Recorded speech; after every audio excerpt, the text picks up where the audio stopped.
जुनसुकै विपदले पनि ज्येष्ठ नागरिक, अपाङ्गता भएका व्यक्ति, बालबालिका, गर्भवती तथा सुत्केरी महिला, आप्रवासी कामदार, यौनिक अल्पसंख्यकलाई बढी प्रभावित पार्न सक्ने हुँदा त्यसतर्फ हामी सबैले ध्यान दिनु पर्दछ।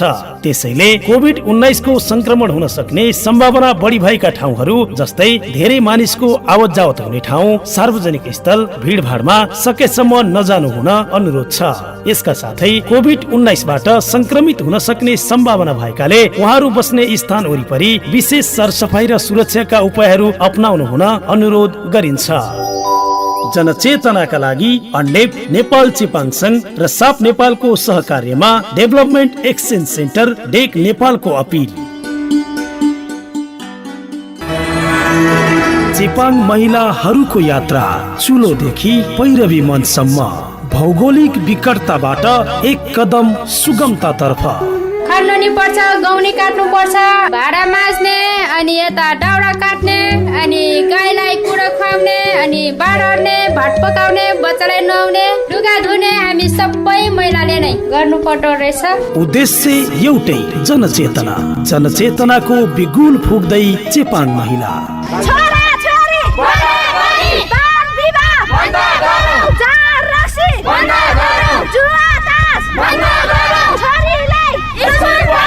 अर्पण सबैका लागि, सधैँका लागि। रेडियो अर्पण 104.5 मेगाहर्ज का लागि डेक नेपाल सौराहाको सहकार्यमा ह्याप्पी मिडिया नेटवर्कको उत्पादन कार्यक्रम चेपाङ महिला सशक्तिकरण, साताको शुक्रबार बिहान 7:30 बजे सुन्न नभुल्नुहोला।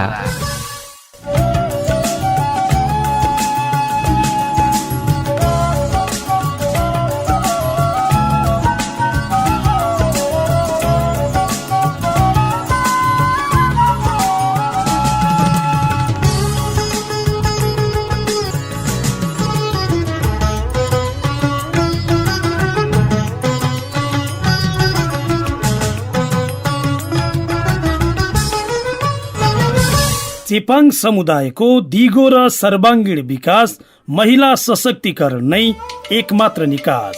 नमस्कार, कार्यक्रम चेपाङ महिला सशक्तिकरणमा तपाईलाई स्वागत छ।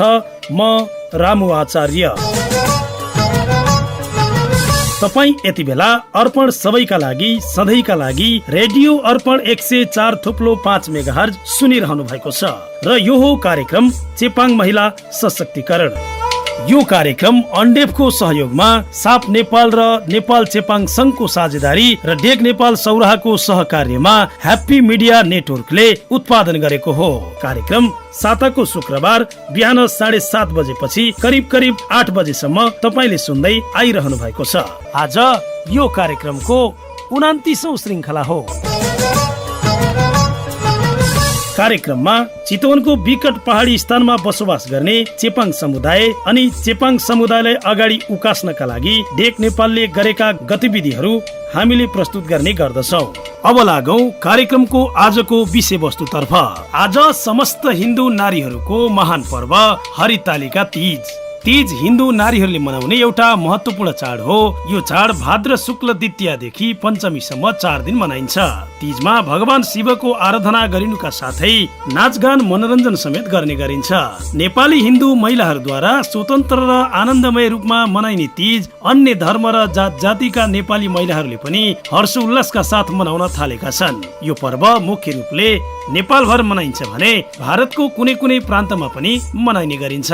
भनिन्छ आद्य शक्ति भगवान शिवकी अर्धाङ्गिनी हिमालय पुत्री पार्वतीले भगवान शिवको स्वास्थ्य तथा शरीरमा कुनै बाधा उत्पन्न नहोस् भनेर पहिलो व्रत राखेकी थिइन्। त्यो दिन यही हरितालिका तीजको दिन थियो। त्यसै दिनदेखि आजसम्म हिन्दू नारीहरूले यो पर्व मनाउँदै आएका छन्। कार्यक्रमको सुरुवातमा हरितालिका तीज पर्वको अवसरमा सम्पूर्णलाई हार्दिक शुभकामना अर्पण गर्दछौँ।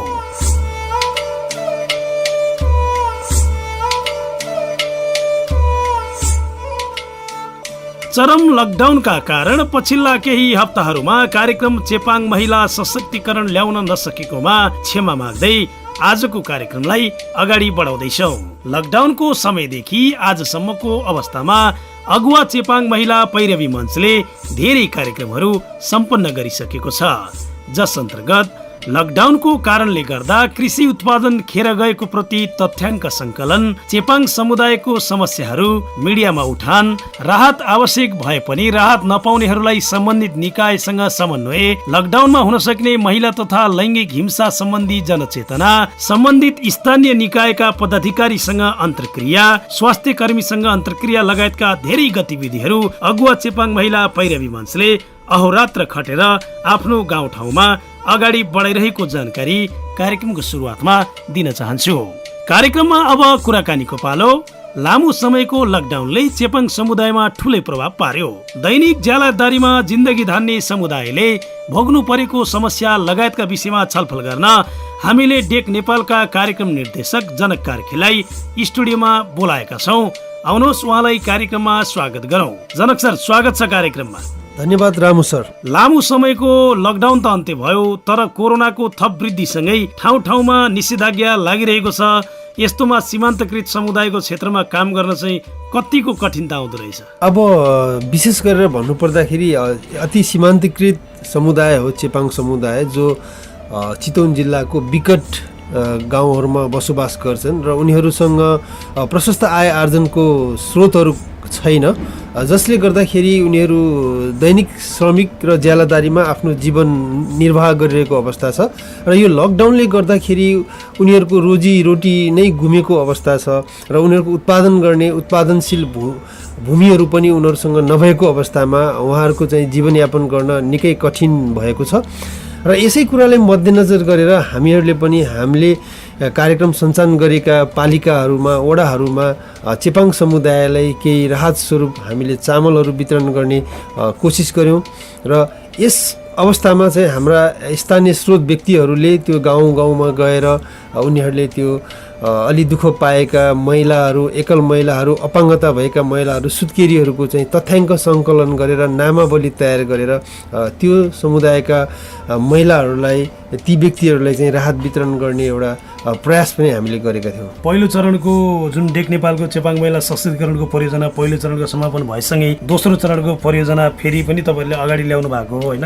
अब यो बिचमा चाहिँ एकदमै हामीलाई खुसी लाग्छ, चेपाङ समुदायहरूबाट प्रतिक्रिया लिँदा पनि त्यहाँको जुन स्थानीय स्रोत व्यक्ति लगायत तपाईँहरूले एउटा तयार गर्नुभएको सञ्जालले गाउँ गाउँमा काम गरिरहेको छ। त्यसको बारेमा मलाई बताइदिनुहोस् कि जस्तै कसरी कस्ता समूहहरू गठन गरेर के काम गर्नका लागि तपाईँहरूले प्रेरित गर्नुभएको छ त्यो समूहलाई? हामीले त विशेष गरेर त्यो चेपाङ समुदायमा रहेका महिलाहरू जो अलि लिडरसिप लिन सक्ने खालको क्षमता भएको छ, त्यस्तो महिलाहरूलाई हामीले छनौट गरेर उनीहरूको चाहिँ क्षमता अभिवृद्धि गर्नको लागि तालिमहरू सञ्चालन गऱ्यौँ र उनीहरूले तालिम लिएर गइसकेपछि गाउँ गाउँमा अगुवा चेपाङ महिला पैरवी मञ्च भनेर चाहिँ गठन गर्नु भएको छ र त्यो अगुवा चेपाङ महिला पैरवी मञ्चलाई पनि हामीले उहाँहरूलाई विभिन्न किसिमको तालिमहरू, क्षमता अभिवृद्धि गर्ने खाले तालिम र नेतृत्व विकास हुने खालको तालिमहरू हामी सञ्चालन गऱ्यौँ र त्यो तालिमहरू सञ्चालन गरिसके पछाडि उहाँहरूले आफ्नो स्थानीय स्तरमा रहेका विविध समस्याहरू समाधान गर्नको लागि त्यो समस्याहरू पहिचान गर्ने, समस्या समाधान गर्ने र स्थानीय निकायमा उनीहरूको चाहिँ सहभागिता अभिवृद्धि गर्नको लागि विभिन्न खाले कार्यक्रमहरू पनि उनीहरूले सञ्चालन गर्यो र यसै क्रममा हामीहरूले वडा कार्यालयहरूसँग समन्वय गराउने, गाउँपालिकामा रहेका महिला बालबालिका शाखा, कृषि शाखा, स्वास्थ्य शाखाहरूसँग चाहिँ समन्वय गराइदिने काम हामीले गर्यौँ सुरुमा र अहिले चाहिँ उहाँहरूले आफैले स्थानीय स्तरमा रहेका स्थानीय सरकारहरू, वडा कार्यालयहरू, स्वास्थ्य चौकीहरू, कृषि सेवा केन्द्रहरूसँग समन्वय गरेर विविध खाले कार्यक्रमहरू उनीहरू आफै सञ्चालन गर्दै आइरहेका छन् र यो हिसाबमा भन्नुपर्दाखेरि अहिलेको चेपाङ महिलाहरूमा एक किसिमको नेतृत्व गर्ने क्षमताको चाहिँ विकास भएको छ र उनीहरू सधैँ घर चुल्हा चौकामा मात्र सीमित नभएर अहिले स्थानीय निकायहरूमा पनि उहाँहरूको पहुँच चाहिँ बढ्न थालेको छ। हामी एकैछिन यो कोरोना सङ्क्रमणले चेपाङ समुदायले पारेको जुन असरतर्फ लाग्न चाहन्छौँ होइन? अहिले पनि तपाईँले भनिसक्नु भएको छ चेपाङ समुदायसँग आफ्नो खेत छैन, जति पनि आफ्नो ज्याला मजदुरी गरेर पेट पाल्नुपर्ने चेपाङ समुदायलाई निकै नै असर गर्यो कोरोना भाइरसको सङ्क्रमण र नेपाल सरकारले जारी गरेको लकडाउनले। अहिले पनि देशका विभिन्न ठाउँहरू सिल गर्ने क्रम जारी छ, काम गर्न पाएका छैनन्। यो बेलामा चेपाङ समुदायको अवस्थालाई चाहिँ तपाईँ कसरी विश्लेषण गर्नुहुन्छ? पक्कै पनि नेपालमा यदि कोही कोरोनाबाट अत्यन्त प्रभावित भएको छ भने त्यो निश्चय नै चेपाङ समुदाय छ, किनभने उहाँहरू जुन किसिमको भूगोलमा बसोबास गर्नुहुन्छ, उहाँहरूको जुन किसिमको आर्थिक, राजनीतिक, शैक्षिक योग्यताहरूको कुरा गर्नुहुन्छ, हरेक कुरामा उहाँहरू पछाडि परेको हिसाबले गर्दाखेरि पनि उहाँहरू चाहिँ विशेष यो कोरोनाबाट प्रत्यक्ष र अप्रत्यक्ष रूपमा उहाँहरू चाहिँ बढी प्रभावित हुनुहुन्छ।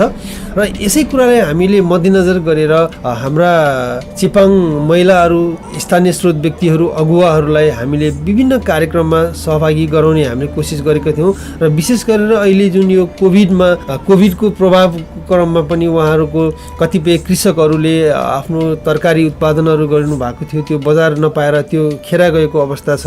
र यस क्रममा हामीले मिडियासँग समन्वय गरेर स्थानीय स्रोत व्यक्तिहरूलाई गाउँ गाउँमा पठाएर उहाँहरूको समस्याहरू के छ त, अहिले उहाँहरूको चाहिँ रोजगारीको अवस्था के छ, श्रमिकहरूको अवस्था के छ, कृषकहरूको अवस्था के छ, होइन, उहाँहरूलाई कस्तो खालको समस्याहरू अहिले छ र त्यो समस्या कसरी समाधान गर्न सकिन्छ भनेर स्थानीय स्रोत व्यक्तिहरूले चाहिँ गाउँमा गएर डाटा कलेक्सन गर्ने र त्यो डाटा मिडिया मार्फत चाहिँ सम्बन्धित निकायमा पुर्याउने कामहरू गरियो। र यो राहतको कुराहरू गर्दाखेरि पनि कतिपय अवस्थामा चेपाङ समुदायले राहत नपाएको कुराहरू सुन्नमा आएर हामीले स्थानीय स्रोत व्यक्तिहरूलाई र मिडिया मार्फत चाहिँ यो कुराहरू बाहिर ल्याइसकेपछि धेरै स्थानीय निकायले पनि राहतको व्यवस्था गर्यो र विभिन्न सङ्घ संस्थाबाट पनि उहाँहरूले चाहिँ राहत पाउनु भएको अवस्था छ। र यति मात्र होइन कि हाम्रा चेपाङ समुदायका दिदीबहिनीहरूले गाउँ गाउँमा गएर त्यहाँ रहेका अशक्तहरू, त्यहाँ रहेका चाहिँ एकल महिलाहरू, त्यहाँ रहेका अपाङ्गता भएका व्यक्तिहरूको तथ्याङ्क सङ्कलन गर्ने र सम्बन्धित निकायहरूमा त्यो तिनीहरूको चाहिँ तथ्याङ्क पुर्याएर उनीहरूलाई सहयोग गर्न एकदम मद्दत गरिरहेको छन्। जति पनि जुन क्षेत्रमा तपाईँहरूले काम गरिरहनु भएको छ त्यो ठाउँमा अशिक्षा एकदमै व्याप्त रूपमा रहेको छ र चेपाङ समुदायलाई धेरैलाई कोरोना भाइरसको बारेमा पनि थाहा नहुने समुदाय पनि धेरै हुनुहुन्छ भने तपाईँहरूले कोरोना भाइरस यस्तो हो र यो सचेतनाका लागि यो गर्नुपर्छ भन्ने जस्ता खालका शिक्षाहरू चाहिँ बाँड्ने काम गर्नु भएको छ कि छैन त अहिलेसम्म? हामीले यो विशेष गरेर अहिले जुन कोरोना भाइरसले गर्दाखेरि लकडाउन भइसके पछाडि र लकडाउन खुलिसके पछाडि पनि अब पुरै त खुलेको छैन र केही रूपमा पनि खुलेको अवस्था छ। र यस क्रममा हामी बाहिरको मान्छे त्यहाँ जान नसके पनि हाम्रा अहिले समुदायका यो वोकल्याब भन्छ, अगुवा चेपाङ महिना पैरवी मञ्च, त्यो पैरवी मञ्चको फन्डमा चाहिँ हामीले उहाँहरूको एउटा समूह छ, त्यो समूहमा हामीले केही बजेटहरू छुट्याइदिएका छौँ र त्यो बजेटले उहाँहरू आफै पनि कार्यक्रम गर्न सक्षम भएको अवस्था छ। र साथै अहिले केही समय अगाडि मात्रै हाम्रा 11 वडाहरूमा त्यहाँका 11 स्थानीय स्रोत व्यक्तिहरूले ओक्ल्याप मार्फत चाहिँ यो स्वास्थ्य शाखाको इन्चार्जहरूलाई, प्रमुखहरूलाई बोलाएर यो कोभिड-19 र यसबाट बच्नको लागि हामीले के कस्ता तरिकाहरू अपनाउनु पर्छ भनेर कार्यक्रमहरू सञ्चालन गर्नुभएको छ। त्यसै गरी महिला बालबालिका शाखाको स्टाफहरूलाई पनि बोलाएर उहाँले ओरिएन्टेसनहरू लिनुभएको छ। र यस अर्थमा के भन्न सकिन्छ भने हाम्रा चेपाङ समुदायका महिलाहरूले अहिले यो आफू कोभिडबाट कसरी बच्ने भन्ने कुराहरू, कोभिडलाई कसरी नियन्त्रण गर्ने भन्ने कुराहरूको बारेमा स्थानीय उनीहरूको नजिक भएको चाहिँ स्थानीय निकायहरूसँग समन्वय गरेर कार्यक्रमहरू सञ्चालन गर्नुभएको छ। अहिलेसम्म उहाँहरूले चाहिँ 11 वडा कार्यालयहरूमा स्थानीय निकायसँग समन्वय गरेर अन्तर्क्रियाहरू गरिरहनु भएको छ। एउटा चाहिँ स्वास्थ्य कर्मीहरूसँग गर्नुभएको छ भने अर्को चाहिँ कृषि कार्यालय, महिला बालबालिका शाखा र वडा कार्यालयसँग समन्वय गरेर उहाँहरूलाई बोलाएर उहाँहरूले चाहिँ कार्यक्रम गर्नुभएको छ। र यति मात्र होइन कि उहाँहरूले वडा कार्यालयलाई बोलाएर अहिले त स्थानीय निकायको बजेट भाषण पनि भइसकेको छ र कुन वडाहरूमा कति बजेटहरू विनियोजन भएको छ त्यो कुराहरू पनि आइसकेको अवस्थामा उहाँहरूले वडा अध्यक्षहरूसँग अन्तर्क्रिया गरेर महिलाको लागि, कृषिको लागि, विभिन्न किसिमको क्षमता अभिवृद्धिको लागि, महिला सशक्तिको लागि कति बजेटहरू छुट्याएको छ र त्यो बजेट हामीले कसरी प्राप्त गर्न सक्छौँ भनेर उहाँहरूले अन्तर्क्रिया कार्यक्रमहरू पनि गरिरहनु भएको छ। विभिन्न ठाउँ बजार सिल्ने क्रम जारी छ।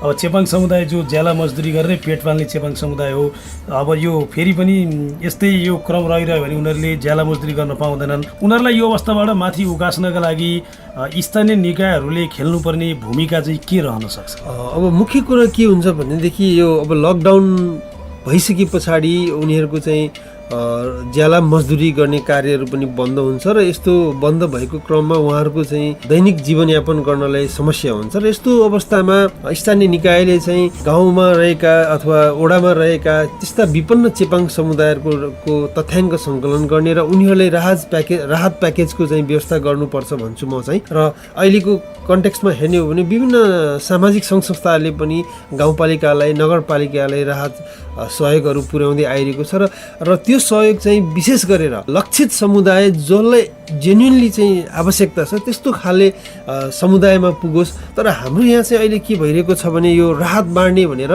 सम्पूर्ण व्यक्तिलाई चाहिँ एकै नासले राहत वितरण गरेको अवस्था छ।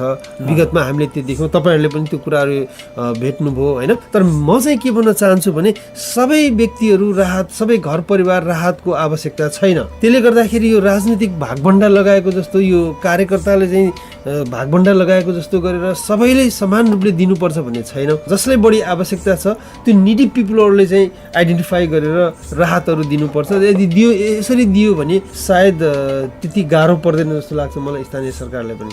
अब एकैछिन छलफल गरौँ। डेक नेपालले जुन दोस्रो चरणको कार्यक्रम ल्याएको छ यसले भोलिको दिनमा चेपाङ समुदायमा ल्याउने परिवर्तनको विषयमा केही छलफल गरौँ न। तपाईँहरूको यो कार्यक्रमले कुन लक्ष्य अथवा कुन उद्देश्य भेट्टाउला? विशेष गरेर अहिले हामीले हेर्ने हो भने चेपाङ समुदाय शिक्षा, स्वास्थ्य, राजनीतिक जस्ता हरेक पक्षमा उहाँहरू चाहिँ पछाडि परेको छ। त्यसले गर्दाखेरि हरेक तह र तब्कामा चेपाङ समुदायको सहभागिता एकदम न्यून रहेको छ र यो कार्यक्रम आइसके पछाडि हामीले उहाँहरूलाई चाहिँ यो स्थानीय निकायमा उहाँहरूको बढीभन्दा बढी सहभागिता अभिवृद्धि गर्ने र स्थानीय तहले जुन किसिमको विकासको बजेटहरू उहाँहरूको लागि भने छुट्याएको छ त्यो बजेट चाहिँ उहाँहरूसँग पुगेर त्यो बजेटबाट उहाँहरूले चाहिँ जति सुविधाहरू प्राप्त गर्नुपर्ने त्यो सुविधा लिएर उहाँहरूलाई एक किसिमको अगाडि बढ्नलाई एउटा सक्षम र क्षमतावान बनाउने उद्देश्य लिएर यो कार्यक्रम सञ्चालन गरेको छौँ। साथसाथै अब चेपाङ समुदायको महिलाहरूको सशक्तिकरण र उनीहरूको चाहिँ मानव अधिकारको रक्षाको लागि पनि उहाँहरूलाई अलिकति किसिमले सशक्त बनाउने, उनीहरूलाई अलि अगाडि बढ्नलाई सहयोग गर्ने हामीले गरेको छौँ। त्यसको लागि हामीले व्यक्तिहरूलाई मात्र नभएर चेपाङ समुदायलाई हामीले सशक्तिकरण गर्नेछौँ। नेपाल चेपाङ सङ्घको पनि संस्थागत क्षमता विकासको लागि हामीले विभिन्न कार्यक्रमहरू सञ्चालन गर्नेछौँ र त्यो कार्यक्रमले चाहिँ पक्कै पनि चेपाङ समुदायलाई अगाडि बढ्न सहयोग पुर्याउने हामीले आशा र विश्वास लिएका छौँ र विगतमा पनि यो कार्यक्रम भव्यताका साथ सफल भएको थियो र यसमा चाहिँ हामी डेक नेपाल आफैले मात्र गरेर यो कुरा सम्भव भएको छैन। यसमा मिडिया कर्मीहरू, यो रेडियो अर्पण, ह्याप्पी मिडिया लगायत सम्पूर्ण नेपाल चेपाङ सङ्घ, सरकारी निकायहरू सबैले आफ्नो तह र तब्काबाट हामीलाई यथोचित सहयोग गर्नु भएको छ। त्यसले गर्दाखेरि यसको राम्रो प्रभाव पनि पर्न गएको थियो र अहिले पनि हामीले अब विशेष गरेर अहिले गाउँ गाउँमा अगुवा चेपाङ महिला पैरवी मञ्च बनाएको छौँ। त्यो मञ्चलाई फेरि हामीले अलि विस्तृत रूपमा यो पालिका लेभलको, नगरपालिका अथवा गाउँपालिका लेभलको चाहिँ चेपाङ समुदायको एउटा साझा सभाहरू हामी गठन गर्नेछौँ। त्यसमा चाहिँ महिला, त्यहाँका बुद्धिजीवीहरू, त्यसै गरी अन्य विभिन्न सङ्घ संस्थामा आबद्ध भएका प्रतिनिधिहरूको एउटा साझा सभा हामीले गर्नेछौँ र त्यो साझा सभा गठन गरेर साझा सभा मार्फत चाहिँ चेपाङहरूका सम्पूर्ण मुद्दाहरू, आर्थिक, सामाजिक, राजनीतिक, अब तपाईँहरूलाई त सर्वविदितै छ जस्तो चेपाङमा चाहिँ विभिन्न किसिमको बहुविवाह, बाल विवाहहरू जस्ता घटनाहरू चाहिँ घटिरहेको छन् होइन। यो कुरालाई न्यून गर्न सक्यो भने पनि उहाँहरूको चाहिँ हरेक आर्थिक सामाजिक अवस्था चाहिँ माथि पुग्ने हामीले आशा लिएको छौँ र त्यो साझा सभाले चाहिँ सबै किसिमको चेपाङ समुदायको मुद्दालाई चाहिँ उठान गर्नेछ र गाउँपालिका मात्र सीमित नभएर यसलाई चाहिँ राष्ट्रियकरण गरेर उनीहरूको चाहिँ मूलधारमा ल्याउनको लागि हामीले एडभोकेसी गर्नेछौँ अथवा पैरवी गर्नेछौँ। केही समय पहिला जुन चरम लकडाउनको समयमा डेक नेपालले राहत प्याकेज पनि लिएर आएको थियो चेपाङ समुदायलाई। चेपाङ समुदायबाट पनि एकदमै प्रशंसा भएको थियो कार्यक्रमको। त्यो दिनतर्फ फर्कौँ न। तपाईँहरूले इच्छा कामना र कालिका नगरपालिका जहाँ हाम्रो परियोजना सञ्चालित छ त्यो परियोजनामा अन्तर्गत त्यहाँ चाहिँ राहत वितरण गर्नुभएको थियो। त्यो राहत वितरण कार्यक्रम चाहिँ कसरी तयार भएको थियो? यो राहत वितरण भनेपछि अब हामीहरूले यो कालिका नगरपालिका र इच्छाकामना गाउँपालिकामा यो विभिन्न किसिमको सामाजिक जवाफदेहिता अभिवृद्धि हुने खालको सुशासनका कार्यक्रमहरू सञ्चालन गऱ्यौँ र अहिले लकडाउनको अवस्थामा हामी ती कार्यक्रमहरूलाई निरन्तरता दिन त्यति उपयुक्त नभएको हुनाले अब हामीले अरू बेलामा चाहिँ गाउँमा गएर जवाफदेहिताको कुरा गर्छौँ, सुशासनको कुरा गर्छौँ। तर अहिले स्थानीय निकायमा जुन किसिमको अभाव परेको छ र स्थानीय समुदायमा अहिले अभाव परेको छ। अभाव परेको बेलामा चाहिँ हामी जस्तो सामाजिक संस्थाले केही सहयोग गर्नुपर्छ भन्ने महसुस गरेर हाम्रो संस्थाले चाहिँ केही रकमहरू छुट्याएर उहाँहरूलाई राहत वितरण गर्यो र यो राहत वितरण गर्ने क्रममा हामीले विशेष गरेर स्थानीय तहसँग प्रत्यक्ष रूपमा समन्वय गरेर उहाँहरूकै सल्लाह र सुझाव वडा अध्यक्षहरू मेयरहरू कार्यकारी प्रमुखहरूसँग समन्वय गरेर उहाँहरूकै सल्लाह र सुझाव अनुसार हामीले राहत वितरण गऱ्यौँ र राहत वितरण गर्ने क्रममा चाहिँ हामीले विशेष गरेर त्यहीँको स्थानीय चेपाङ समुदायलाई नै यो जिम्मा लगायौँ र हाम्रो एलआरपीहरू सबै घर घरमा गएर त्यहाँ चाहिँ विशेष गरेर अपाङ्गता भएका सुत्केरी महिला अशक्तहरू र जसलाई अत्यन्त आवश्यक छ त्यस्तो व्यक्तिहरूको चाहिँ पहिला तथ्याङ्क सङ्कलन गर्नुभयो र त्यो ओडामा पठाउनु भयो र ओडाले त्यसलाई भेरिफाई गरिसके पछाडि अनि ओडासँग समन्वय गरेर हामीले बाँड्यौँ र कालिकामा भन्नुपर्दाखेरि चाहिँ हामीले ओडासँग समन्वय गरेर डाइरेक्ट समुदायमा दियौँ। तर इच्छाकामनाको हकमा चाहिँ हामीले एकद्वार प्रणाली भन्नुभयो उहाँले र हामीले समग्र इच्छाकामना गाउँपालिकालाई दियौँ। इच्छाकामना गाउँपालिकाले एउटा राम्रो चाहिँ के कुरा गर्यो भने हामीले जुन किसिमको राहत दियौँ त्यसमा अझ उनीहरूले थपेर हरेक ओडालाई 100 बोरा चाहिँ चामलहरू दिनुभयो र त्यो सबै मार्फत जाने भयो। तर यस क्रममा पनि एक दुईवटा गुनासो चाहिँ के आयो भने जस्तो वडा नम्बर 6-3ले यिनीहरूले चाहिँ बाँड्यो तर इच्छाकामनाको वडा नम्बर 5 भनेको अत्यन्तै विकट माथि पाम डाँडाहरू तिर पर्छ र त्यहाँको चेपाङहरू सबैभन्दा मलाई जहाँसम्म लाग्छ अब आर्थिक रूपले सामाजिक रूपले हरेक किसिमले चाहिँ पिछडिएको चेपाङ मध्येमा पनि पिछडिएको चाहिँ त्यो ठाउँ हो। तर त्यहाँको चेपाङहरूले अझै पनि राहत पाएको छैन भनेर चाहिँ उहाँले गुनासो गर्नुभयो। जबकि हामीले राहत वितरण गर्ने भनेर नामावली तयार गर्न पठाइयो एलआरपीहरूलाई र राहत पनि हामीले वितरण गरियो र आउँछ चाहिँ भन्यो ओडा मार्फत आउँछ भन्यो। तर अहिलेसम्म पनि उहाँले चाहिँ हिजो अस्तिसम्म पनि उहाँले हामीले त राहतै पाएनौँ सर भनेर गुनासो गर्नुभयो। त्यसै गरी इच्छाकामना 7को पनि हाम्रो स्थानीय स्रोत व्यक्तिहरू र त्यहाँको अगुवा चेपाङ महिला पहिरो मञ्चको अध्यक्षसँग मैले हिजै मात्र पनि भेट गरेको थिएँ र उहाँहरूले पनि हामीले त राहतै पाएनौँ सर भनेर हामीसँग चाहिँ गुनासो गर्नुभएको थियो। त्यसले गर्दाखेरि पनि कतिपय अवस्थामा अब हाम्रो क्षमताभन्दा पनि बाहिर भएको कुराहरू छ, स्थानीय सरकारले गर्नुपर्ने कुराहरू छ। त्यसले गर्दाखेरि राम्रो पनि भएको छ र केहीमा चाहिँ अझै सुधार गर्नुपर्ने अवस्था पनि देखिन्छ। हामी अन्त्यमा छौँ। आफ्नो महत्त्वपूर्ण समय कार्यक्रमको लागि उपलब्ध गराइदिनु भयो, स्टुडियोसम्म आइदिनु भयो, तपाईँलाई धेरै धेरै धन्यवाद छ। हस्, धन्यवाद। विशेष गरेर ह्याप्पी मिडिया नेटवर्क र रेडियो अर्पणलाई पनि म विशेष धन्यवाद दिन चाहन्छु। उहाँ हुनुहुन्थ्यो डेक नेपालका कार्यक्रम निर्देशक जनक कार्की। समग्र चेपाङ समुदायको समस्या तथा सम्बन्धित निकायले खेल्नुपर्ने भूमिका लगायतको विषयमा हामीसँग कुराकानी गर्नुहुँदै यिनै विविध जानकारी अनि यिनै विविध कुराकानी सँगै आजका लागि कार्यक्रम चेपाङ महिला सशक्तिकरणको निर्धारित समय सकिने लागेको छ। तपाईलाई यो कार्यक्रम कस्तो लाग्दैछ? सल्लाह सुझाव अनि प्रतिक्रिया पठाउनका लागि हाम्रो इमेल ठेगाना हो ramu72999@gmail.com। यो कार्यक्रम उत्पादन गर्न सहयोग गर्नुहुने डेक नेपालका कार्यक्रम निर्देशक जनक कार्कीलाई विशेष धन्यवाद दिँदै अर्पण सबैका लागि सधैँका लागि रेडियो अर्पण 104.5 मेगाहर्जको ध्वनि तरङ्गमा डेक नेपालको सहकार्यमा ह्याप्पी मिडिया नेटवर्कले उत्पादन गरेको कार्यक्रम चेपाङ महिला सशक्तिकरण सुनेर साथ दिनुहुने तपाईँहरू सम्पूर्णलाई हृदयदेखि नै आभार प्रकट गर्दै अर्को साता फेरि पनि नयाँ विषयवस्तुका साथमा तपाईँहरूको माझमा उपस्थित हुने जानकारी गराउँदै कार्यक्रम सञ्चालक म रामु आचार्य बिदा हुन्छु। नमस्कार, तपाईँको दिन शुभ रहोस्।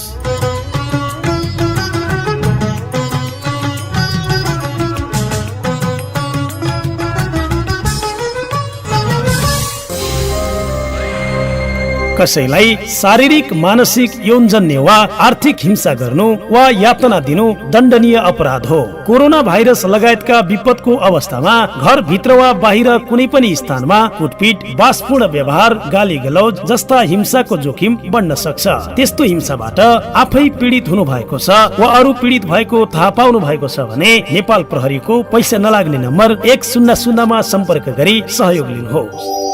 जनचेतनाका लागि अन्डेप, नेपाल चेपाङ संघ र साप नेपालको सहकार्यमा डेभलपमेन्ट एक्सचेन्ज सेन्टर डेक नेपालको अपिल।